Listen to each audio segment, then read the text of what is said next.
안녕하세요. 구독자 여러분, 시청자 여러분, 특집으로 2024년 중국 국내 정세 10개 체크 포인트와 미중 패권 경쟁 관련한 중국의 태도 3대 전망, 그리고 급부상하는 시진핑 체제의 4대 혁명 가능성 편에 대해서 말씀을 좀 드려보겠습니다. 특집으로 꾸며졌는데요. 사실 이 세 가지 주제는 큰 의미에서 하나로 귀결되는 주제이기도 합니다. 먼저 2024년 올해의 중국 국내 정세는 5개 부문에서 모두 10개의 체크 포인트를 추릴 수 있다는 생각입니다. 그러나 그 전에 최근 중공의 권력 구조 변화가 심상치 않은데요. 중공의 권력 구조 변화와 정치 판도 변화를 먼저 살펴볼 필요가 있습니다. 첫 번째로 중공의 권력 구조 변화에 대한 요약을 하겠습니다. 첫 번째로 중공의 권력 구조 변화를 살펴야 하는 3가지 이유가 있습니다. 올해 중국의 국내 정세를 전망하기 위해서는, 그리고 시청자들의 이해를 돕기 위해서는 먼저 지난 시진핑 집권 11년간의 중공의 정치 판도와 최근 권력 구조의 변화를 간단히 살펴볼 필요가 있습니다. 첫째, 3가지 이유 중에서 첫째, 이 내용은 중공과 중국의 올해 정치 판도와 체제 구조를 이해하는 데 있어서 아주 중요한 내용인과 동시에 미중 관계에 대한 전망에도 필요한 작업이기 때문입니다.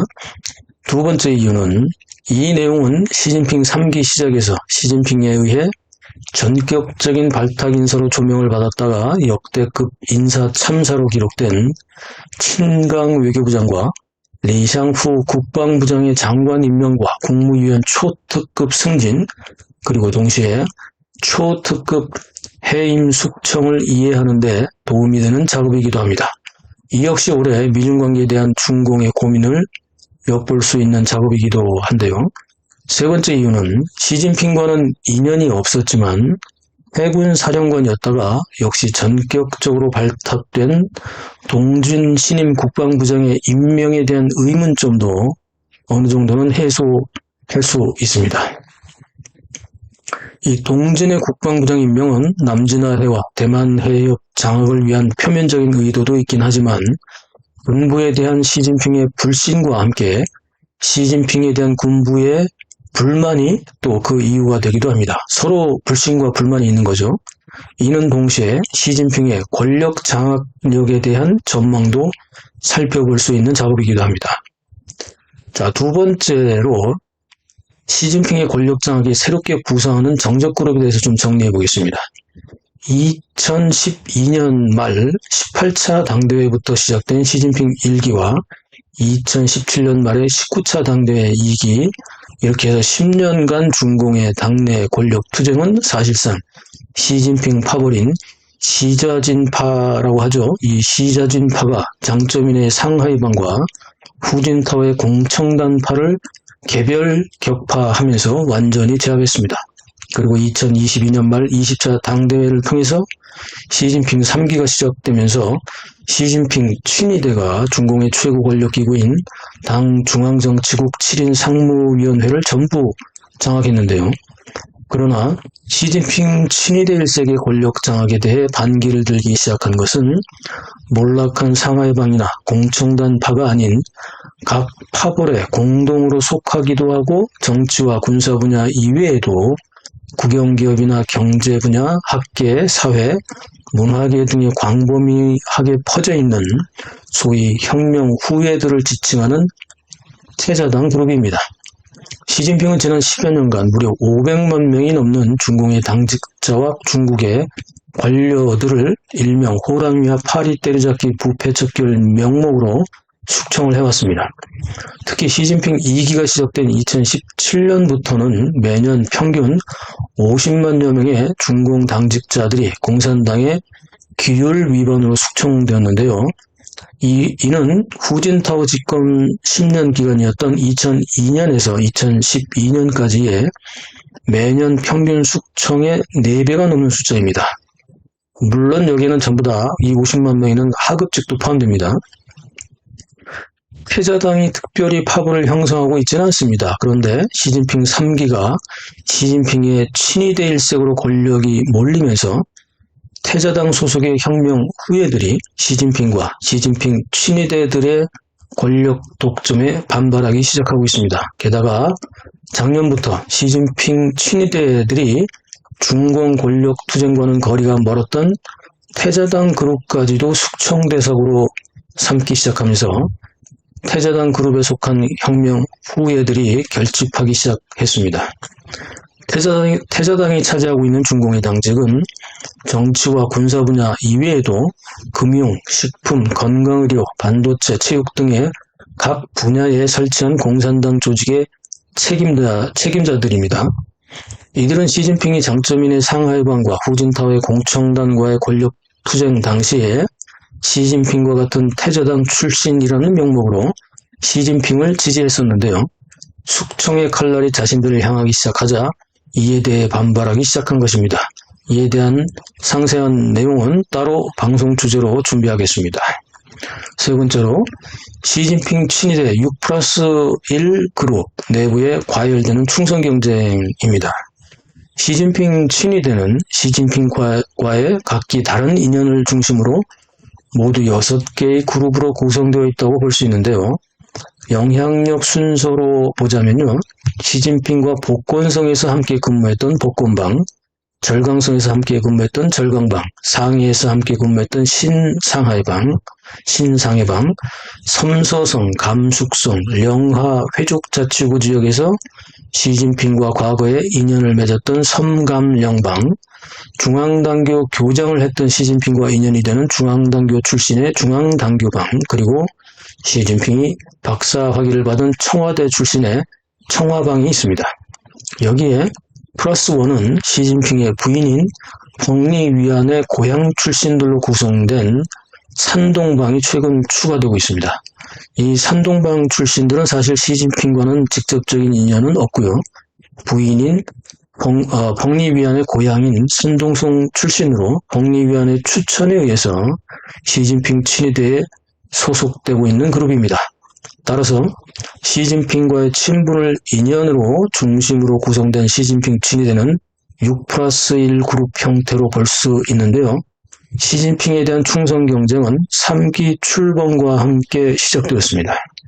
이들 중에서 이미 명목상 서열 2위인 국무원 총리 리창을 대표로 하는 절강방과 명목상 서열 5위인 중앙서기처 제1서기 차이치를 대표로 하는 복건방이 작년 한 해 동안 시진핑에 대한 충성 경쟁 권력 투쟁을 벌이고 있었습니다. 여기에 펑리위안이 뒤에서 미는 산동방이 점점 부상하기 시작한다는 점도 체크 포인트입니다. 이번 국방부장으로 새로 임명된 해군 사령관 출신의 동지는 시진핑과는 직접 인연이 없지만 펑리위안의 추천으로 믿을 사람을 그동안 찾지 못하던 시진핑이 동의했다는 그래서 동진 신임 국방부장의 임명에 관한 뒷이야기가 퍼지고 있습니다. 시진핑 친위대는요, 향후 차기 대권을 위한 권력 투쟁을 벌써 시작한 셈인데요. 시진핑 친위대의 6+1 그룹의 7개 구조에서 정치 파벌로 성장할 수 있는 그룹은 절강방, 복건방, 그리고 산동방이 될 것으로 전망됩니다. 만약 급작스런 시진핑의 유고 사태가 발생한다면 이들 3개의 그룹은 중공 당내 정치 파벌로 변모하여 목숨을 건 정치 권력 투쟁을 할 것으로 전망이 되는데요. 그렇다면 우리가 충분히 주목해야 할 이유가 되는 거죠. 보다 상세한 내용은 중공 권력 투쟁 시리즈에서 계속 진행됩니다. 위에서 언급한 이런 내용을 기반으로 올해 중국의 국내 정세 5개 부문에 대한 10개 체크 포인트를 전망해 보겠습니다. 2024년의 중국 국내 정세를 먼저 체크해 보려면 5개 부문으로 세분화할 필요가 있는데 각 부문마다 가장 핵심적인 2개씩의 체크 포인트를 선택해 보겠습니다. 물론 강론으로 들어가려면 더 많은 사안들이 있지만 이 정도만 해도요. 사실 2024년에 중국 국내 정세에 대한 핵심 이슈와 키워드들은 개괄적 측면에서도 충분합니다. 첫 번째는 중국 정치 부문에 대한 2가지 체크 포인트인데요. 첫 번째 체크 포인트는 반 시진핑파의 불만과 시진핑 친위대 간의 당내 권력 투쟁입니다. 이 과정에서 이전에는 권력 투쟁에 직접 관여하지 않고 배후에서 시진핑을 지지했던 태자당 계열의 주요 인사들이 시진핑 친위의 독점 권력과 태자당까지 숙청 대상으로 삼기 때문에 반시진핑파에 합류할 가능성이 높습니다. 패잔병이 된 상하이반과 공청단의 태자당 인사들이 반시진핑파를 이루어 모든 것을 건 시진핑 친위대와의 권력투쟁이 예상됩니다. 이게 첫 번째 체크포인트고요. 정치 부분의 두 번째 체크포인트는 친위대 내부에 과열되는 충성 경쟁을 올 한 해 동안 주목해 볼 만합니다. 시진핑 3기가 시작된 작년에 이미 명목상 서열 5위인 중앙석이 제1석이 차이치가 이끄는 복권방이 명목상 서열 2위인 국무원총리 리창의 절강방을 압박하고 공무원 인사권에 개입하는 등 차이치가 실질적인 서열 2위의 자리를 차지했습니다. 그러나 경제 분야까지 권력을 독점하려던 시진핑이 경제 위기가 지속되면서 리창 총리에게 경제와 관련된 권한을 작년에 일부 돌려주면서 복권방과 절강방의 충성 경쟁은 소강 상태로 잠시 접어든 듯 하긴 합니다만 올해에는요, 본격적인 후기의 대권을 목표로 친위대 내부에 상당한 권력 다툼이 있을 것으로 전망이 됩니다. 두 번째로 중국 경제 부문에서 두 가지 체크 포인트만 뽑아보면요. 첫 번째는 시진핑의 공동 부유론과 당내 태자당 그룹이 주장하는 개혁개방 유지론의 경제발전 노선에 대한 충돌입니다. 이는 태자당을 장악하기 위한 시진핑의 태자당 숙청과 맞물려서요. 시진핑과 반시진핑파의 권력 투쟁이 경제 부문에서도 노선 충돌로 일어날 것으로 보입니다. 시진핑의 공동 부유론이 중국의 경제 위기와 실업 대란을 과연 해소할 수 있을까요? 자, 두 번째는 미국과 서방국의 경제와 첨단 과학기술 제재에 따른 시진핑의 다자주의 내수 수출 쌍순환 정책의 성과 여부입니다. 이미 돌이킬 수 없는 다리를 넘은 미중 관계로 시진핑은 다자주의 전략을 통해서 글로벌 사우스 그룹 협력, 브릭스 10개국 확대, 상하이 협력기구 회원국 확대, 1대1로 국제협력 정상회의 개최, 인민폐 국제화 및 브릭스 화폐 구축을 통한 탈달러화 등을 통해서 미국과의 패권 전쟁에서 밀리지 않으려고 애를 쓰고 있는데요. 과연 시진핑이 다자주의 내수 수출 쌍순환 정책으로 미국에 의해 막힌 수출 통로를 뚫고 침체된 내수 경제도 살려낼 수 있을까요? 올해 경제 부문에서의 체크 포인트입니다. 세 번째, 중국 사회 부분에도 두 가지 체크 포인트를 꼽아봤는데요. 첫 번째는 코로나 팬데믹 유령의 재등장 가능성입니다. 작년 9월 이후 중국은 유행성 독감, 마이코플라스마 폐렴, 우한 폐렴 신종 변이 바이러스, 돼지에게까지 옮기는 조류 인플루엔자, 아데노바이러스, 그리고 호흡기 세포융합 바이러스 등 이런 전염병들이 중국의 곳곳에서 전국으로 확산되고 있습니다. 병원마다 초만원을 이루고 있고요. 이게 작년 9월 이후부터 지금까지인데요. 중공 당국은 쉬쉬하고 있지만 그리고 시진핑이 특별히 코로나 바이러스라는 단어 자체를 쓰지 못하도록 강제하고 있습니다만 중국인민들은 이미 신종 변이 코로나 바이러스가 유행하고 있다며 공포에 질려 있습니다. 올해 겨울 중국 사회는 신종 코로나 팬데믹의 재출현에 긴장하고 있는 건데요. 두 번째 사회 부분에서 체크 포인트는 2022년 11월 26일부터 28일까지 상해를 시작으로 전국으로 순식간에 확산되었던 백지 시위 유령의 재등장 가능성입니다. 공산당 퇴진과 시진핑 하야를 중국 전역에서 외쳤던 인민들은 현재 철밥통 직장이었던 은행이나 공무원조차 임금 체불에 생활이 어려울 지경이라고 하소연하고 있고요. 일반 노동자들의 임금 체불은 계속해서 여전합니다. 초상은행은 작년 연말에 2022년에 지급한 연봉 중에서 인당 평균 2.3만 위안, 약 우리 돈으로 414만 원씩 강제 회수를 했습니다. 그리고 지방정부는 공무원들의 급여를 삭감하기 시작했습니다. 실업대란에 대학을 졸업하고도 취업을 못한 청년들은 구직난에 시달리고 있고, 지방정부는 부족한 재정을 메꾸기 위해서 소위 벌금을 남발하는 벌금 경제로 인민들의 지탄을 받고 있습니다. 그렇다면 언제 어디서 어떻게 다시 2022년 11월 달에 있었던 백지 시위가 다시 시작될지도 모르는 상황이죠.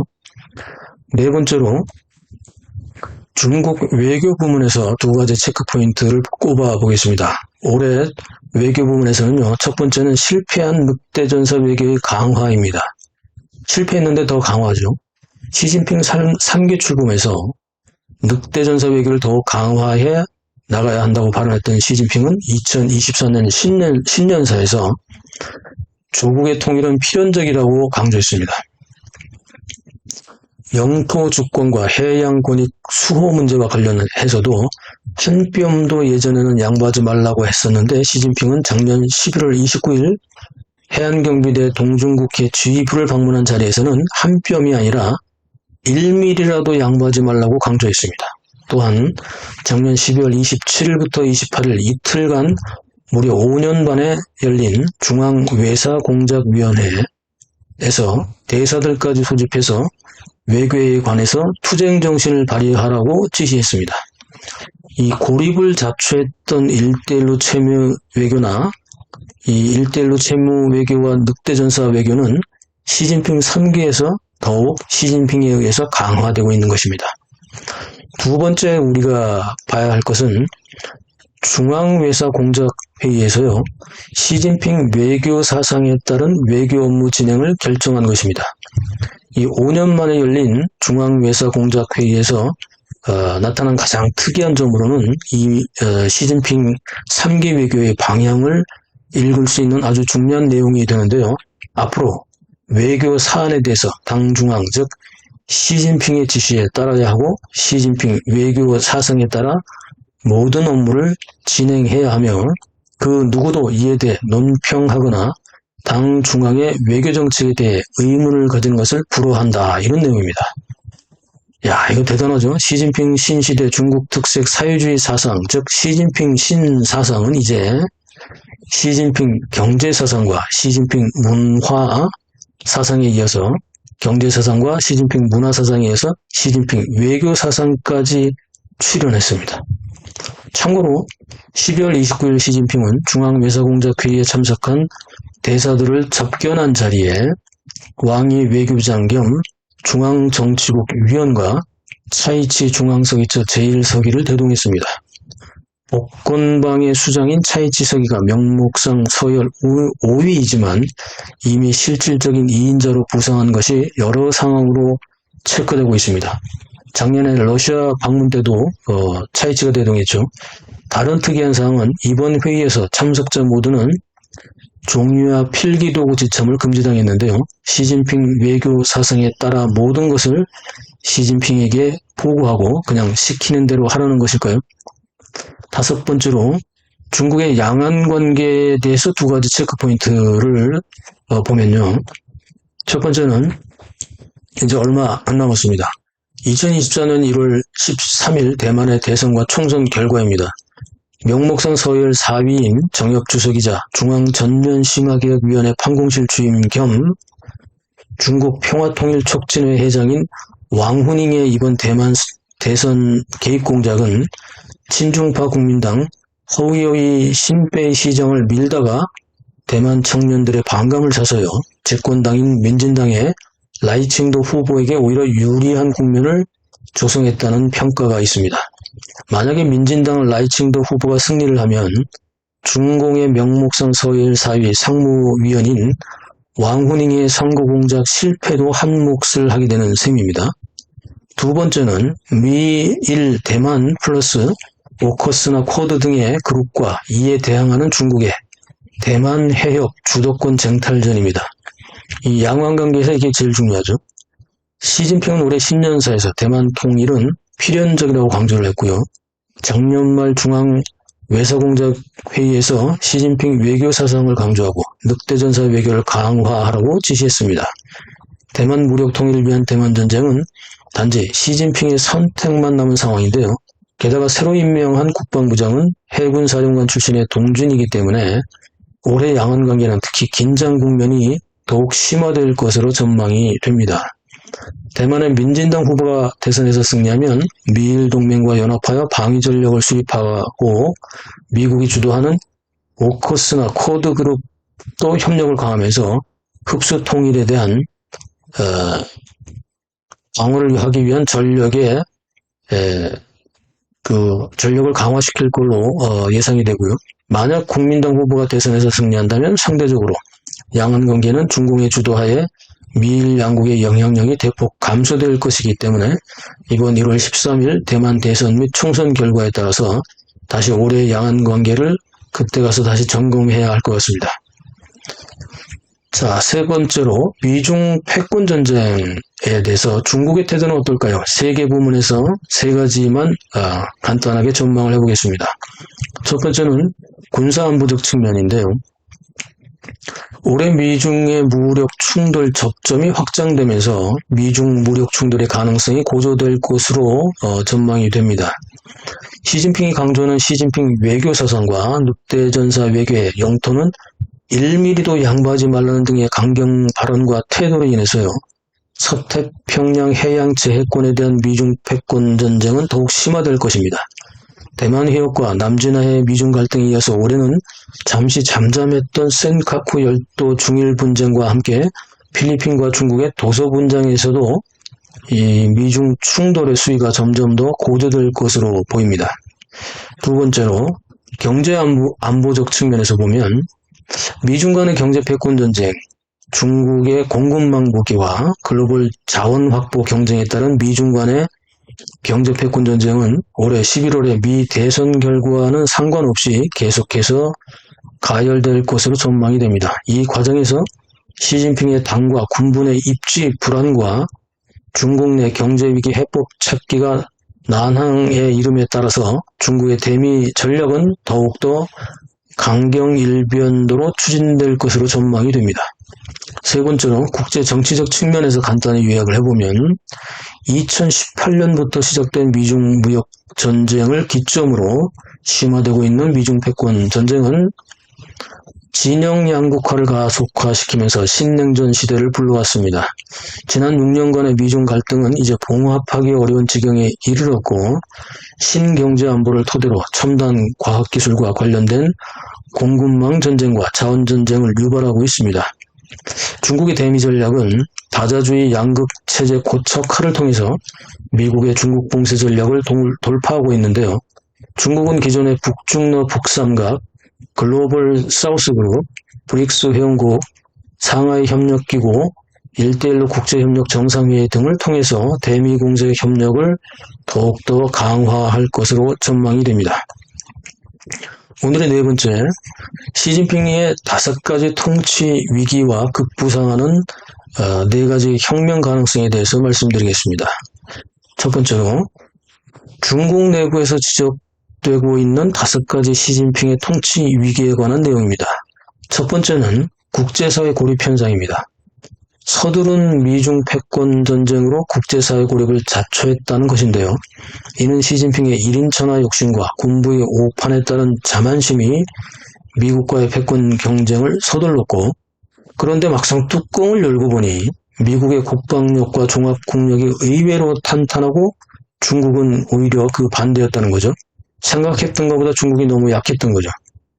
중국 스스로 중국의 도전이 무모했음을 군부에서 깨달았지만 오류나 잘못을 인정하려 들지 않는 시진핑의 성격에 따라 회군 시점을 놓치고 고립을 자초했다는 겁니다. 중국인들은 불필요한 미국과의 충돌을 해소하고 고립에서 벗어나야 한다고 주장하지만 시진핑의 고집을 꺾을 사람이 없다는 것이 문제라고 한탄합니다. 두 번째로 중국 경제위기 현상입니다. 시진핑 통치위기 두 번째는 중국 경제위기 현상인데요. 미중 패권 전쟁의 여파로 가속화되는 경제위기입니다. 글로벌 기업과 투자자들의 탈중국화, 오더 급감, 기업 줄도산, 대량 실업대란, 대학생 취업대란, 임금 체불러시, 내수경제 위축, 공무원의 임금 삭감 및 임금 체불, 부동산 버블 붕괴, 지방정부 채무위기 등으로 발생되는 중국의 경제위기는 해법 찾기가 마땅치 않을 정도로 종합적인 시스템 붕괴 수준에 이르고 있습니다. 세 번째로는 중국 사회위기 현상입니다. 지난 3년간의 제로 코로나 강요로 무너진 내수경제와 수출 감소는 회복세에 있다고 당국이 발표하고 있지만 실제 중국 사회에서 발생하는 임금 체불에 따른 시위러시라든지 청년 실업 노숙자 증가라든지 오더 급감에 따른 실질적인 시간당 노동임금 하락이라든지 배달과 택배직 종사자 급증이나 인터넷 1인 방송 증가 등 중국 사회는 생존을 우려할 정도로 무너지고 있습니다. 공산당 퇴진과 시진핑 하야를 외쳤던 백지 시위가 언제 다시 터질지 주목이 될 정도입니다. 내일 당장 터져도 전혀 이상하지가 않다는 거죠. 넷째, 당내 반시진핑파 증가 현상입니다. 부패 척결을 명목으로 지난 11년간 진행된 반대파 숙청에 따라 중공의 당내 반시진핑파가 증가하고 있습니다. 파벌 투쟁에서 패배한 상하이방이나 공청단은 물론이고요. 파벌 싸움에서 거리를 두었던 혁명 후예들의 사적인 모임에 불과한 태자당 인사들도 반시진핑파에 적극 호응을 하고 있습니다. 다섯째가 아주 중요한 사항인데요. 인민해방군, 군 내의 반시진핑파 증가 현상입니다.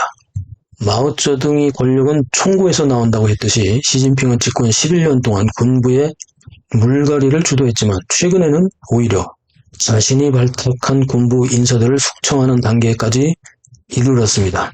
이른바 로켓군 장성이 포함된 스파이 사건과 쿠데타 음모에 연루된 군 장성들의 숙청, 친강 외교부장과 리샹후 국방부장의 숙청이 여기에 해당되는데요.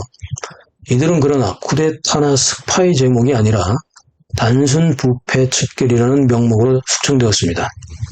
중공에서 권력의 기반인 인민해방군 내부에서 반시진핑파가 증가하는 현상은 시진핑의 통치 위기 5가지 중에서 가장 치명적인 현상이죠. 이와 관련된 상세한 내용은 또 다른 시리즈로 준비가 됩니다. 기대해 주시기 바라고요. 자, 두 번째로 급부상하는 4대 혁명 가능성에 대해서 짚어보겠습니다. 첫째, 반시진핑파의 당내 합의를 통한 쿠데타 가능성입니다. 중공 내부에서 영향력이 있는 태자당 인사들과 원로들이 주축이 되어 반시진핑파를 규합하여 당내 회의를 통해서 시진핑을 끌어내리려는 시도는 이미 지난 시진핑 2기에서도 수차례 있었다고 여러 번 제가 말씀을 드렸습니다. 시진핑과 친위대의 권력 독점이 도를 넘은 지금 특히 태자당이 숙청 대상에 오르면서 올해 반시진핑 쿠데타 가능성이 증가하고 있습니다. 두 번째, 시진핑 친위대의 비주류파의 시진핑 암살을 통한 쿠데타 가능성입니다. 이미 시진핑 친위대 6+1 그룹은 내부 충성 경쟁을 통해서 권력투쟁을 시작을 했고요. 권력투쟁에서 밀려나면 그 결과는 한때는 시진핑의 최측근 오른팔이었다가 숙청된 왕치산 전 국가 부주석처럼 초라한 퇴장이 될 것을 알기 때문에 친위대 내부의 비주류파들이 시진핑 암살을 통한 쿠데타를 시도할 가능성도 있다고 생각이 됩니다. 세 번째 혁명은 당내 불만 세력의 증가에 따른 시진핑의 친위 쿠데타 가능성도 있습니다. 11년간 숙청된 중공 당원과 정부 공무원들이 무려 500만을 넘을 정도로 당과 정부 및 군부 내에서 시진핑에 대한 부패 척결 숙청에 대한 피로도와 불만이 쌓여있기 때문에요.